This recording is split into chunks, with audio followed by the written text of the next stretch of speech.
طبعا كلكم عارفين الشيف براك، حد ما يعرفوش؟ شيف مشهور جدا في كل انحاء العالم. والشيف ده اللي ما يعرفوش هو راجل تركي، والناس كلها الصغير قبل الكبير كل الناس عارفاه. وكان معروف من سنين اللي هو بيقعد يضحك كده وهو بيقطع تك تك تك تك. والراجل ده محترم جدا، وانا بحبه كده لله في لله لما بتشوفه بيبتسم وهو بيبتسم. وتبسمك في وجه اخيك صدقه، كما قال النبي صلى الله عليه وسلم. دي مش المشكله، ولا ان المشكله ان هو قرر ان هو يفتح عندنا مطعم في مصر. ايوه انا من مصر، بالذات التجمع الخامس، قال انا هفتح هناك فرع ومش عارف. ماشي، مش مشكله يا عم الحاج. وبعدين ايه المشكله بقى؟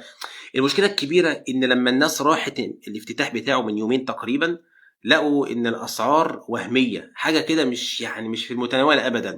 متخيل السعر كان كام؟ واحد ورانا الفاتوره، والفاتوره انتشرت على السوشيال ميديا، واحد من الفود بلوجر اللي هم اللي بيطلعوا ياكلوا هنا ويدوقوا هنا، لقى ان الفاتوره ب 14281 جنيه. انت متخيل 14,000؟ يعني لا لا، انت مش متخيل. مش 14 جنيه ولا 140 ولا 1400، لا 14,000 جنيه. طب الاكل ده كان يكفي كام واحد؟ قول انت يا عم الحاج. انا عمال افكر كده يكفي كام واحد، لقيته بيكفي فردين. يعني الفرد بياكل ب 7,000 جنيه، 7,000 وكسور. ده امتى؟ كان بياكل الساعه واحدة. واحد تاني برضه دخل اكل عنده مش عارف ايه ودفع 21,000 جنيه. يا اخوانا انتوا عارفين الاسعار دي بتجيب ايه دلوقتي؟ بتجيب اوضه نوم. 21 دي تجيب اوضه نوم اطفال.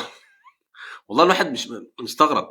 يعني انا قعدت ابص كده على المنيو، لقيت لك مش عارف طبق ورق العنب بلحمه مش عارف ايه ب 6000 جنيه، وكسرولة مش عارف ايه ب 1700 جنيه. كسرولة لحمه يا راجل، يعني يا دوبك ايه، حته صغنطوطه كده، مش مثلا ورك خروف ولا ورك دجاجه ولا. والفراخ اللي عندهم بكام؟ خش في 1000 ونص فرخه، 1000 ونص عشان اكل فرخه؟ ده انا اجيب مزرعه فراخ يا اخوان. وبعدين ايه المشكله دي كلها؟ مش في الاكل بس، المشكله في ازازه الميه الصغنطوطه دي اللي ملهاش ريحه اللازمه، الصغيره دي ب 40 جنيه، والكبيره ب 80 جنيه. ليه يعني؟ ما 5 جنيه ازازه ميه في اي حته. لا، والمشكله الاكبر بقى كوبايه الشاي. يعني كوبايه الشاي دي انت بتشربها بكام؟ انا بجيب علبه الشاي عندنا قد كده، هو مثلا ب 30 جنيه، اقعد عليها شهر. هو كوبايه الشاي ب 90 جنيه، وعاطط جنبها ايه؟ تركي. قال يعني شاي تركي ده مثلا شاي جاي من الجنه؟ يعني انت متخيل جاي منين؟ من الجنه ده ولا منين؟ ما تفهمش. لا وبعدين حاجه غريبه جدا، والناس بتروح. طب الناس اللي واقفه هناك دي بتروح ليه؟ امال احنا بندعي الناس تقول لك مش معاها فلوس، وطبق البيض غالي، والبيض 180 جنيه. طب ازاي البيض غالي وازاي انت رايح تاكل هناك؟ يعني ايه المشكله لما اروح اكل في مطعم، اشهر مطعم في مصر، راجل مصري بيبيع بكام يعني؟ مش هيوصل السعر ده يا اخوانا والله العظيم. الناس السوريين ما شاء الله ناجحين دلوقتي وفاتحين بدل المطعم اتنين وتلاته، وكرم الشام ومش عارف ورستو والناس المشهوره دي. المطعم الاكل زي الفل، وحدش فيهم وصل السعر ده. 14,000 جنيه حرام عليكم والله العظيم. واحد يجي يقول لك يا عم شريف، بقول لك ايه، فكك من الكلام ده، وانت مالك انت؟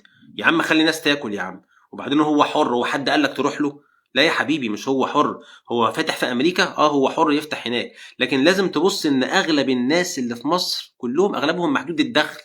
يعني الناس بتعاني من غلاء البنزين، وبتعاني من غلاء مش عارف ايه، ورفع الذهب، الدنيا عماله تغلى، ومحدش عارف يتجوز. دلوقتي شوف اي حد بيتجوز، والله العظيم لسه واحد بيقول لي انا مش معايا فلوس حتى بستلف من يوم 20 في الشهر، تاني يوم شهر اول ما استلف اوزع اللي انا استلفته. طب ماشي وبعدين؟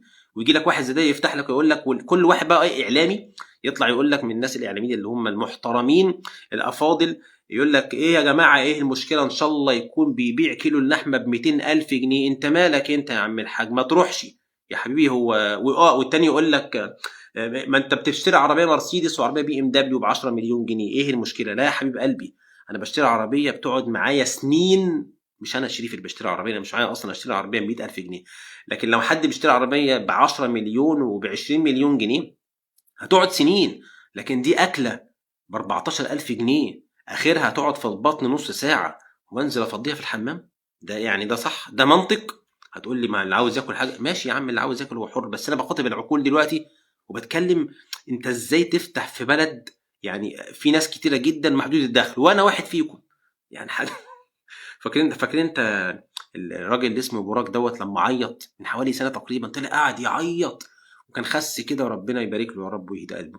طلع عمال يعيط يعيط، يا اخوانا ابويا خد الفلوس وضحك عليا وخد اسم المطعم بتاعي وانا هبدا من الصفر.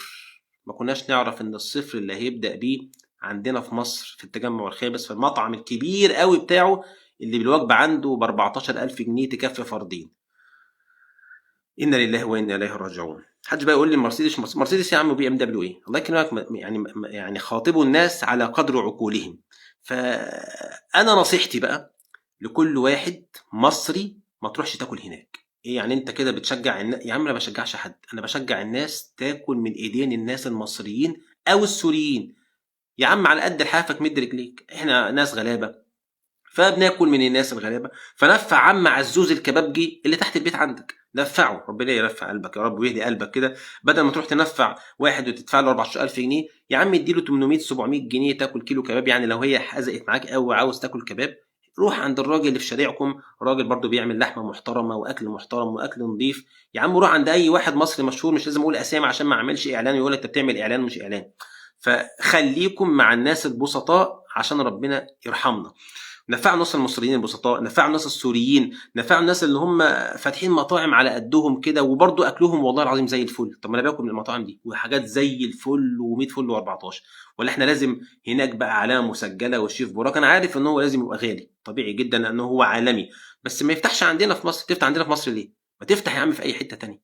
يعني انت بتشجع الناس اللي هم يهاجموا؟ لا يا عم ما بشجعش حد، بس يعني ارحموا من في الارض يرحمكم من في السماء. والاصل ان الاكل ده اي اكل بتاكله خلاص والدنيا بتبقى حلوه وبتعرف تعيش وتمشي. يا اخوانا احنا مش عايشين علشان ناكل، وانما احنا بناكل عشان نعيش. فالنبي صلى الله عليه وسلم بيقول بحسب ابن ادم لقيمات يقمن صلبه. لما تاكل بربع المبلغ ده، يعني لو انت رحت اي مطعم تاني، اي مطعم تاني مصري، والله العظيم الاكل فردين يدفعوا اقل من ربع المبلغ اللي اتدفع ده ب 14,000 جنيه ولا 21,000 جنيه. بحسب ابن ادم لقيمات يقيمن صلبه. انت دوبك بس انت بتاكل حاجه عشان تعرف تتقوت على العباده وتروح شغلك وتيجي، لكن تروح تجيب لي ب 14,000 جنيه وفلوس تتصرف قد كده. لا تزول قدم عبد يوم القيامه حتى يسأل عن اربع. هتتسأل عن اربع حاجات: عن ماله، في الحاجات دي عن ماله من اين اكتسبه وفيما أنفقوا. وبقول للشيف براك يا أخي ارحموا من في الأرض يرحمكم من في السماء. كن رحيما حتى بالأسعار اللي انت بتعرضها للناس. رحم الله امرئ سمحا إذا باع وسمحا إذا اشترى. فالنبي عليه الصلاة والسلام قال رحم الله هذا الرجل الذي إذا باع برحمة، وإذا اشترى برحمة. ويراعي ظروف الناس. أنت ما بتفتحش في باريس ولا بتفتح في أمريكا، أنت بتفتح في مصر. أغلب الناس بسطاء وغلابة، وأنا واحد فيكم. ربنا يسترها علينا في الدنيا والآخرة. طولت عليكم، والسلام عليكم ورحمة الله وبركاته. اوعوا تنسوا تصلوا على النبي عليه الصلاة والسلام.